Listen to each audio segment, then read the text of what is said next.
Jambo. So, Jambo. So, by the way, Stella is leaving today. Anthony and I are going on to Ethiopia. Anthony and I are going on to Ethiopia. Sorry, the number you have dialed is not in service at this time. And this is it from Zanzibar. It was short here, right? I think you should certainly spend a longer time in Zanzibar. I mean, I would say definitely over a week. There's a lot to do. Stone Town is its own exploration. It's the nightlife and it's lively here. So probably budget and plan to spend over a week here if you're coming here. But you know, our time nonetheless was short, but it was still very good. We are heading over now to Ethiopia, Anthony and I. We are heading over now to Ethiopia, Anthony and I. Stella is heading back from Zanzibar to Qatar, to Qatar, yes, then to Houston. But this was amazing. We have about two more full days on this trip before we head back to the US. The trip is coming to an end, but the memories will be long lasting. So until Addis Ababa. Addis Ababa. Ethiopia. Take care.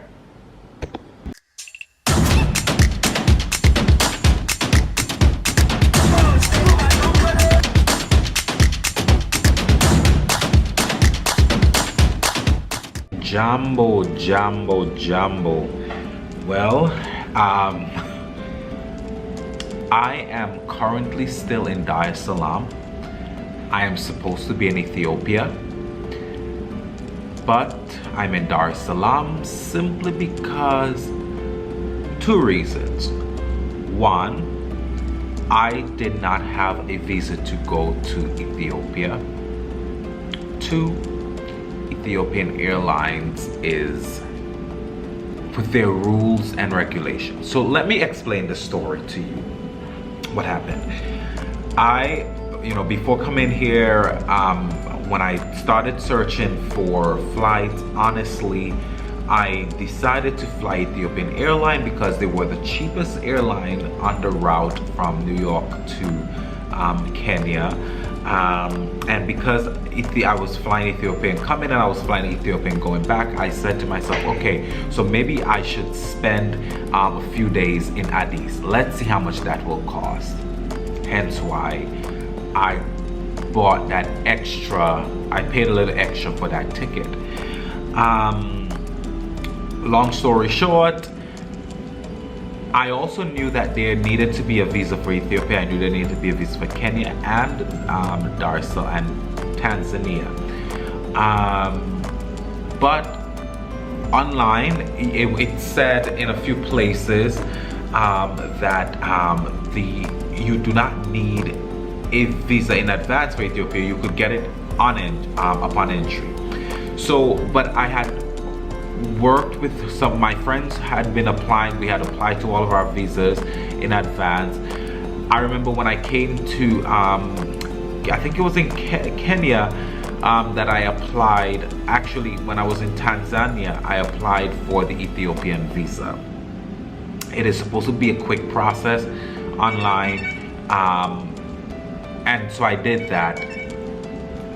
People are messaging me because people are trying to help me out to get a new flight. So I applied for the visa. It didn't, I remember a few days passed and it didn't come. I remember sending them an email, but I probably sent it to a wrong address, replied to the address where I got my receipt from.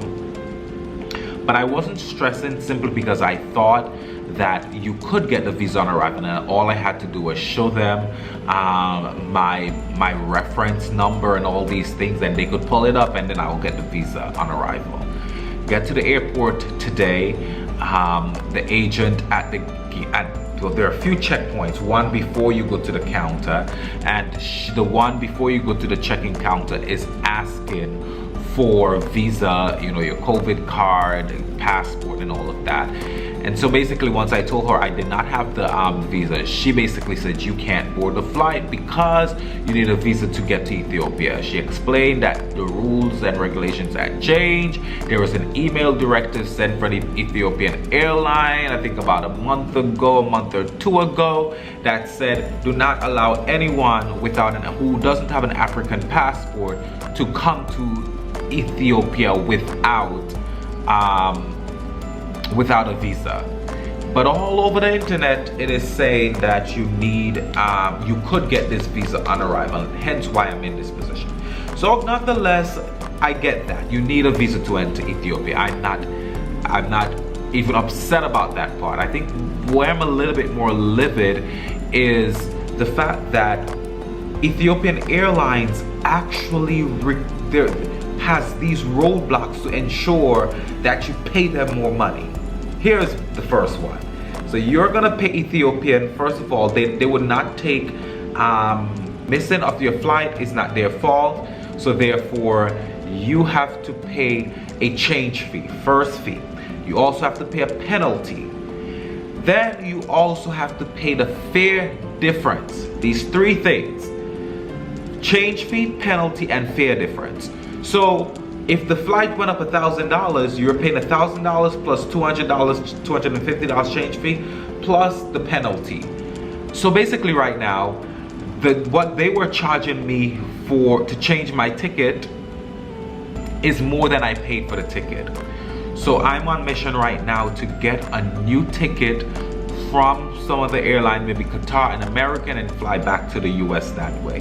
Because at this point, I feel Ethiopian is a scam. They have so much potential, but these little things are things that make people not trust an establishment and a brand like Ethiopian. If this was an American or British Airways or Delta or JetBlue, one of these airlines, they would have changed your ticket for you because they recognize that you have some roadblocks. They would have rerouted you.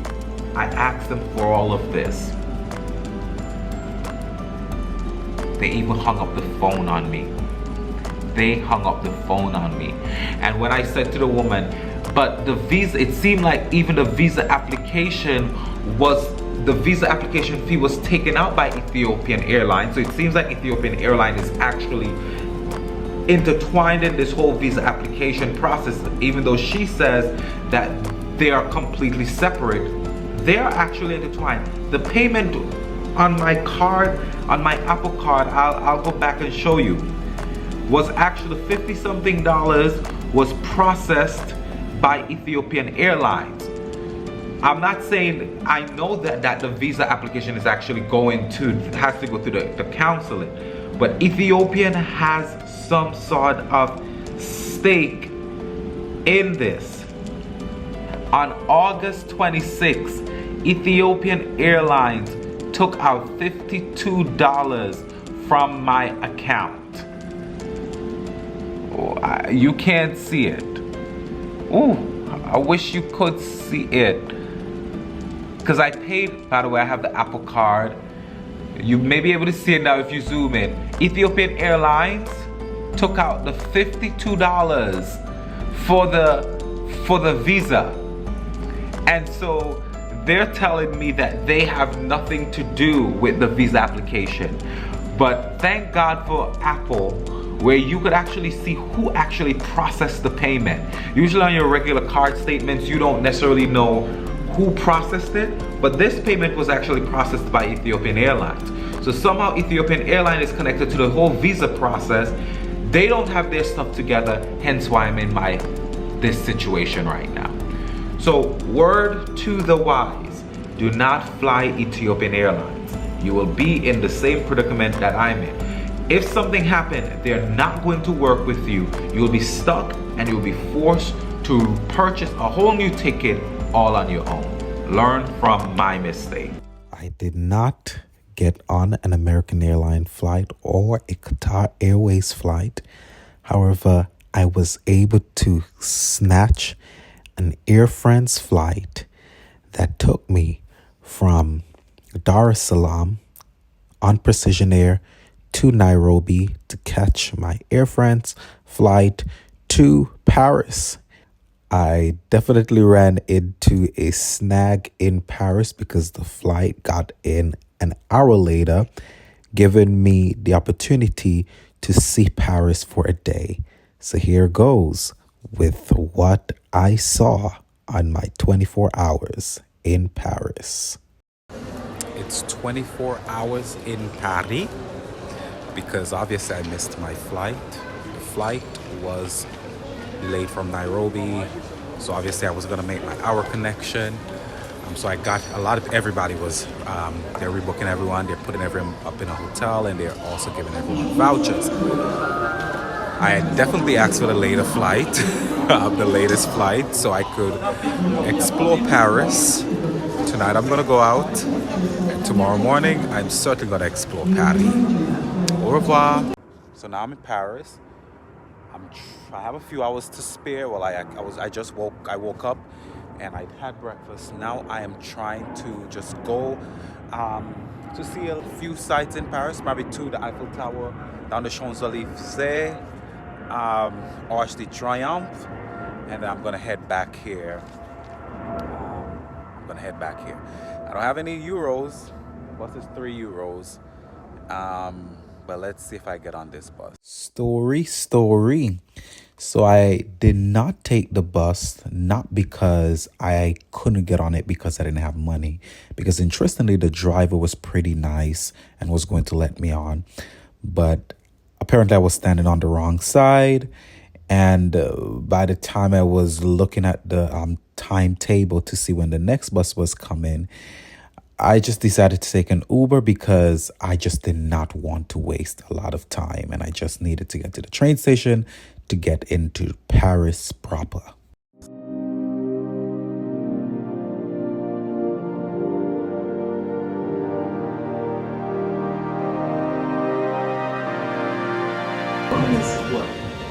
Assurez-vous de ne pas oublier vos affaires personnelles. Please ensure you collect all your belongings. Por favor, no olviden recoger todo su equipaje.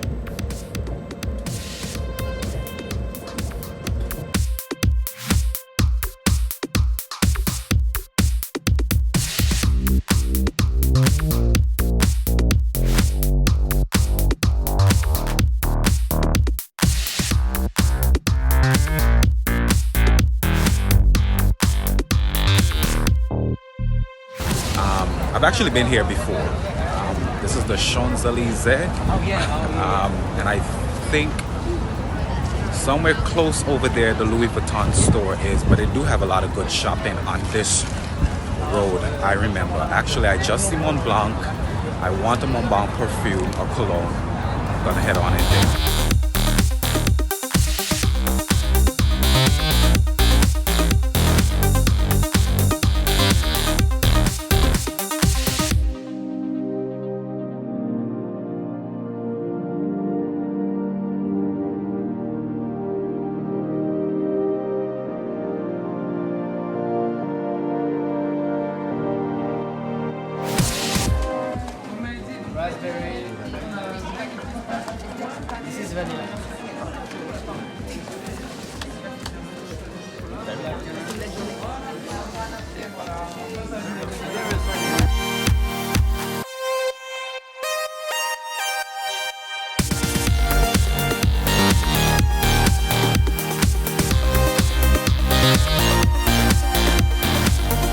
So after walking for quite some time, I decided to stop at this little hole in the wall. Literally, it was a hole in the wall right next to a garden.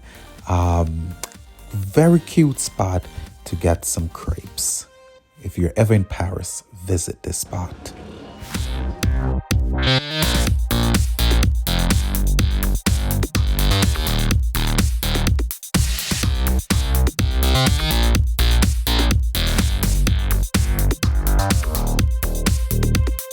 This is basically 24 hours in Paris, right? Right now, I'm gonna put the name below for you, Jardin something. And this is literally a walk from the Louvre which I'm heading towards. And this garden was actually named a UNESCO World Heritage Site. So nobody could touch it, nobody could change it. It is history right here. And I need to get back to the hotel to go to the airport. So let's go.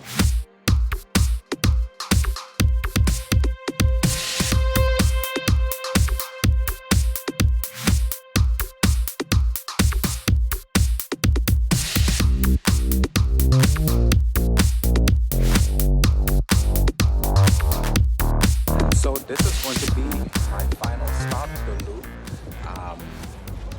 I gotta get back to the hotel to get the plane. Yeah, obviously it's really crowded. It's on a Sunday, so it's really crowded.